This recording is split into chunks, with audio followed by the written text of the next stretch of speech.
It's about to be a fantastic morning. Now, I live up north, and it is our job to look across the U.S. and identify the finest marching bands in the United States, and that task has led us here to Tuscaloosa today. It gives me great pride, and it is with great pleasure that I announce today that for the first time in this school's history, the University of Alabama has been selected to represent this school and represent the great state of Alabama and perform in New York City in the 2020 Macy's Thanksgiving Day Parade.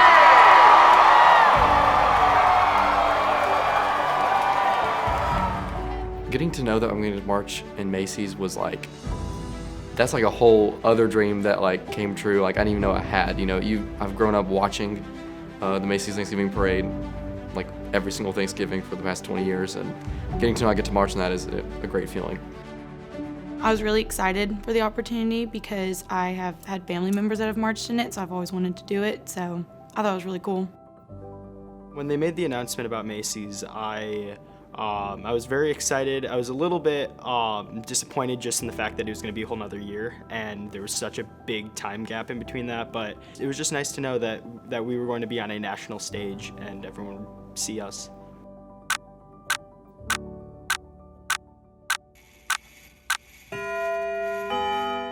This is the first case of a coronavirus infection that we have identified. It's a rapidly changing situation with more and more cases getting confirmed every day. Many students at the University of Alabama are deciding whether to come back to Tuscaloosa after spring break. This is after the UA system made the decision to switch to online classes. To begin the season, when we were split into the Crimson and Tide bands, it was pretty disappointing that I wasn't going to be able to see everyone in my section every single day like we had in years past. The SEC decided for us to not march. Not being able to march was really upsetting, just because I love to do it. Not being able to do it because of how this year was set up was really upsetting, and I'm sure a lot of people felt the same way. I think the $1 Million Band was treated fairly to the extent that the university could do. I enjoyed the athletic director coming and talking with us and explaining all of the percentage requirements in the stadium, and honestly, it was bad for every single person involved. Yeah, as fairly as we could have been treated, given the circumstances. Macy's didn't happen in 2020 just because of COVID protocols. All I know is that it would have just been really hard to get the band up there, seeing how there are 400 members and there would have to be COVID tests, and we didn't have the vaccine, so it would have just been a big mess. You know, we were really forced to find an optimist perspective on that and just try and figure out the ways that we could get together as a team and just learn to stick together in the team and the sisterhood and the entire family that the $1 Million Band is. We begin tonight with the latest information on a fire on the University of Alabama's campus where dozens of firefighters have been at the MOODY Music Building working to put out a fire there. I don't remember the exact date, but it was in April on a Sunday. We get a message on our phone saying that the School of Music, there's a fire at the School of Music. So we text each other and we all come up here. That in combination with the pandemic kind of threw everyone for a loop. I was just in utter shock, as if the semester couldn't get any worse with us being sent home from COVID. Like our band facility was being destroyed. That was just shocking. Like MDB lobby was ruined.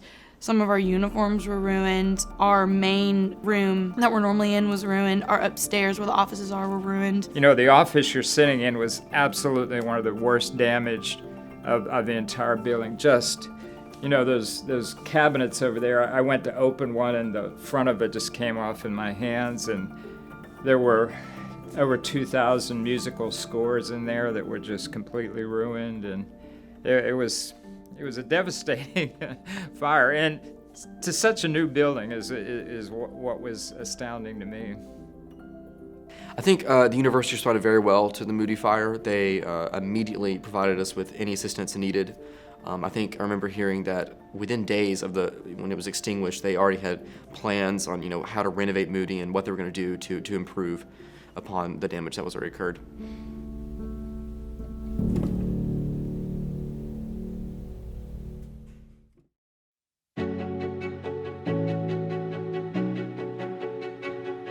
first time we played Alabama at fall camp. I mean, to have that, you know, we played it last year with the small bands, but have those 400 musicians there playing it was made you feel good about football season again.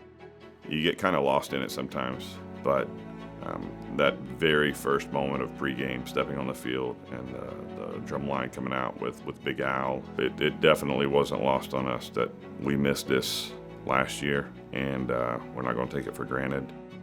Yeah, I'm very glad to be out here. It's really nice to get to experience all the sounds, you know, getting all 400 people back out here. It's really nice hearing all that. Honestly, it's been amazing. I've missed it so much. So, I feel a lot closer to my section this year than I have in past years. So I think it's been awesome. The Macy's people, the producers, we spoke actually this summer, and they said unless there is a catastrophic turn in COVID that the parade was going to happen this year. So we felt pretty confident.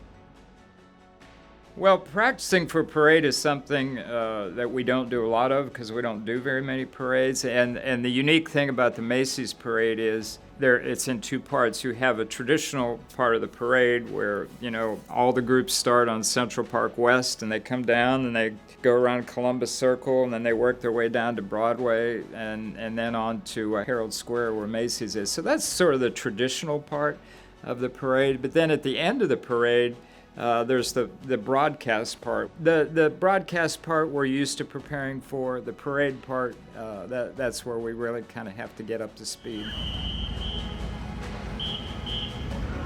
We are actually doing a practice parade today. The university has graciously agreed to shut down a few roads so that we can replicate a parade, and they've given us some area over there in Bryce Lawn to actually do the broadcast portion of it too. So we're grateful to the university giving us this opportunity. I'm really excited to go to Macy's. I literally love New York so much, and I love the Macy's Thanksgiving Day Parade, so I'm really excited. I'm extremely excited to go to Macy's. This is a once-in-a-lifetime opportunity that I'll be able to tell my grandkids I did. The day is finally here. We're about to board the plane in probably about 10 minutes. I'm really excited. Oh, it's just so exciting. It's just so much hard work that's finally paid off, and that's what we've all been talking about this morning. It's just 2 long years of waiting, and now we're finally doing it. So it's just a dream come true, totally unreal, and we are so thankful for the opportunity.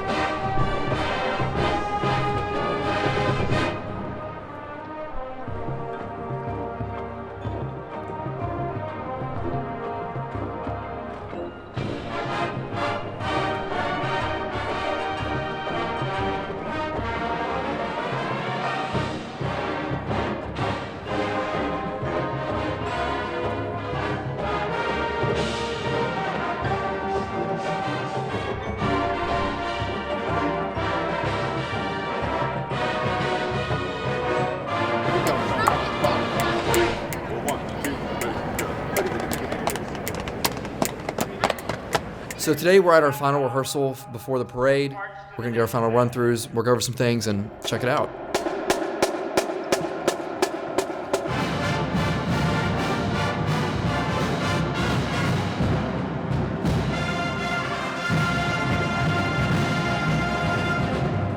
Get your taps relaxed so you can hear inside. Don't overplay. All right, nice quality accents. Don't overplay. The line that's in front of me actually did quite well. Check it. I'm a little nervous for tomorrow, but at some point you've done so many reps, you just gotta go out there and do it. The start line of the parade, the marchers are all behind us, ready to get going, but nobody's going anywhere till we cut this ribbon. 5, 4, 3, 2, 1. Let's have a parade! Woo-hoo!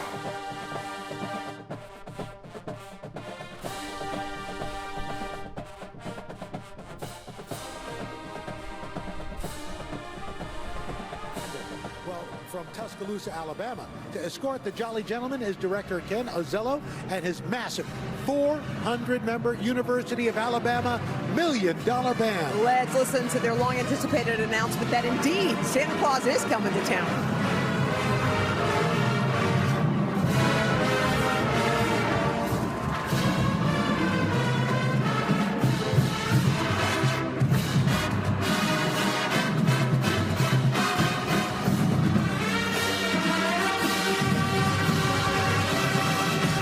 What was it like marching in the Macy's parade? I think it was amazing. It was a once-in-a-lifetime experience, and I wouldn't trade for the world, and I'm really thankful that me and like 400 of my best friends got to do it together. To close out my senior year with this parade it's just perfect, you know? I mean, we have the best band, and to go to this parade, it's the cherry on top. Okay, can we say fantastic? Unbelievable. Just great, fantastic. Those are 220 women, 180 men of the marvelous $1 Million Band. We love how the bands were able to come this year because they could not come last year, so they got a redo. I know, and the bands are back. It makes it so exciting. It's really just been building all morning.